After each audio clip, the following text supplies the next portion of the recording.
I would be remiss if I said that since I work for the School Construction Authority. And Danny can cut our funding anytime he pleases.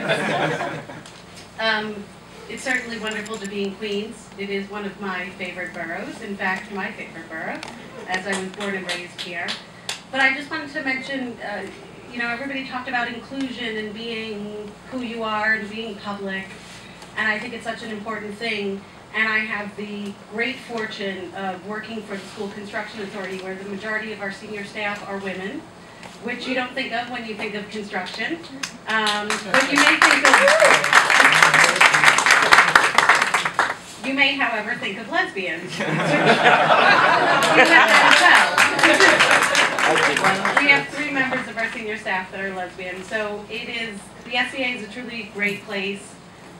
With wonderful people, and we live and breathe every day inclusion of everybody as we strive to build more and more schools. So thank you all so much.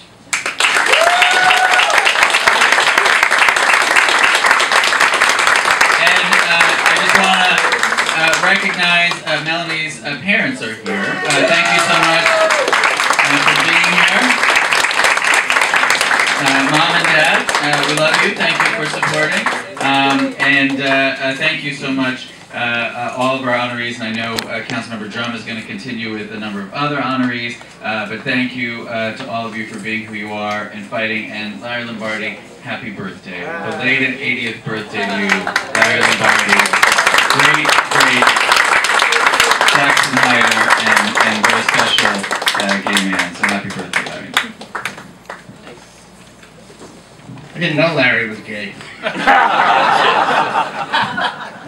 Anyway, thank you, Councilmember Van Bremer, and good luck with the fireworks. And we're going to have some fireworks here of our own a little later on. But anyway, it gives me great pleasure now to introduce to you David Kilnick.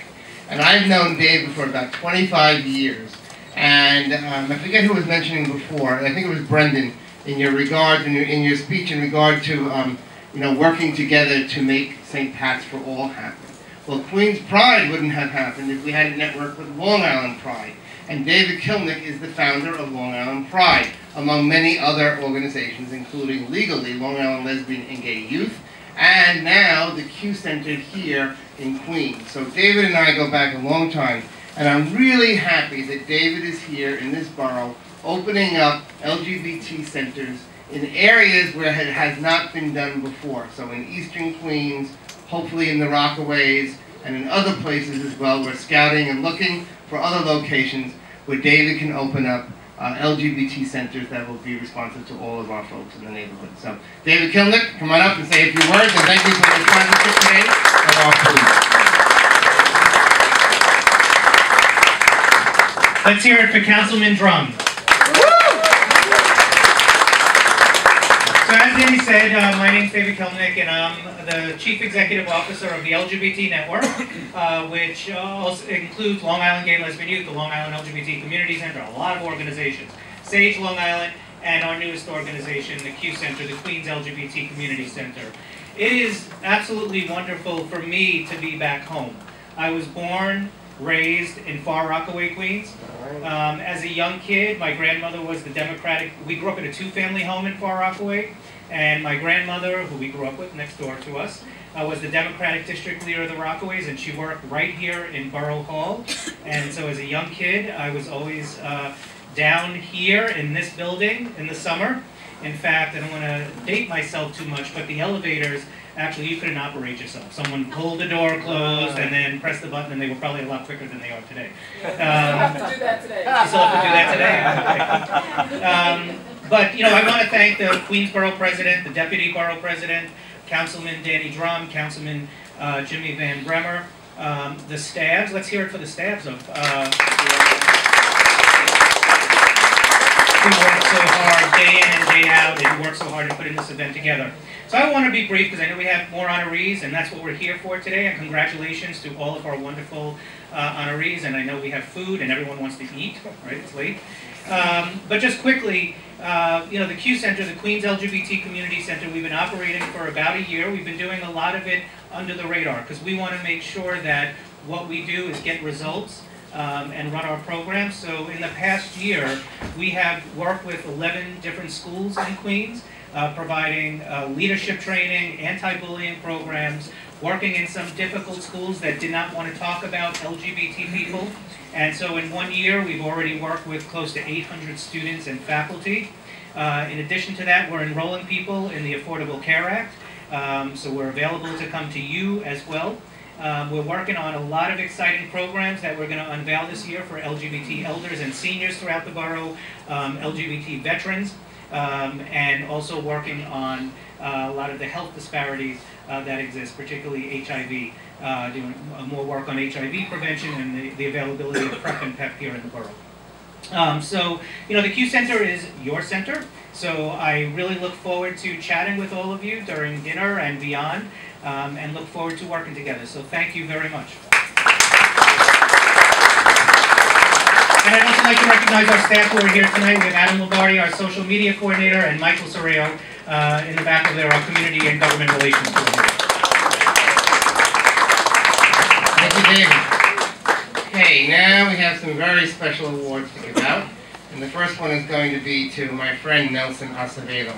And I have to tell you, Nelson and I happened to meet about a year ago when I asked Houghton Mifflin Publishing Company to come in because I wanted to look at the fact that most social studies books do not make any reference at all to anything that happened gay at all. So you could open a social studies textbook and never know that Stonewall Rebellion happened in 1969. You could open a social studies textbook and never know that the AIDS crisis happened. You could open the social studies textbook and read about a hero like Bayard Rustin if you were lucky that the textbook company included African American history in the textbook, but never know that Bayard Rustin was gay. Same thing with Billie Jean King or hundreds of other people who have been whitewashed from our textbooks. And in came Nelson Acevedo with Houghton Mifflin, and boy, he took them by storm. And so we've been working on trying to make sure that there is an inclusive curriculum in the Department of Education and that the publishing companies step up to the plate and be sure to include LGBT history in all social studies texts where appropriate. Nelson also worked at the state level, making sure that the state curriculum included mention of LGBT history, Stonewall, AIDS, and other events important to our community. So let me just give you the bio for Nelson Acevedo. Nelson is a Forest Hills, Queens resident. He was born to parents of Puerto Rican descent in the Bronx. In 1983, Mr. Acevedo began his teaching career as a bilingual Spanish social studies teacher at Newtown High School in Elmhurst, Queens. He had the opportunity to work with students who possess a wide range of talents, language issues, and learning needs. Mr. Acevedo taught recently arrived Latino high school age students who had previously resided throughout Latin America. He has also worked as an assistant principal of social studies at Aviation High School in Long Island City, and he also is a member of the Social Studies Supervisors organization, which honored me as well. In 2004, Mr. Acevedo became a social studies curriculum instructional specialist serving New York City alternative high schools. Nelson has conducted several teacher workshops on LGBT history. He has organized Gay Straight Alliance student groups at several high schools and has served as the president of the New York City Social Studies Supervisors Association. He was the recipient of an outstanding social studies supervisor by the United Federation of Teachers. He was also the recipient of the New York State Social Studies Supervisor of the Year in 2009. Throughout the years, Mr. Acevedo has mentored aspiring social studies teachers and supervisors. He retired, not really, from the Department of Education in 2010.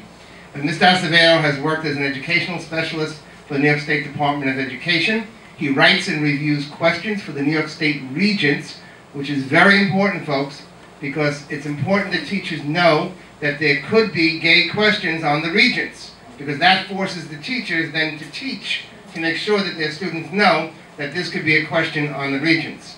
Mr. Acevedo has been instrumental in the inclusion of LGBT history in the newly revised New York State Social Studies Framework. Due to his efforts with high school students throughout New York State, soon will be tested on future New York State Regents Social Studies exams in LGBT history. As a professional educator, his efforts go beyond the school setting.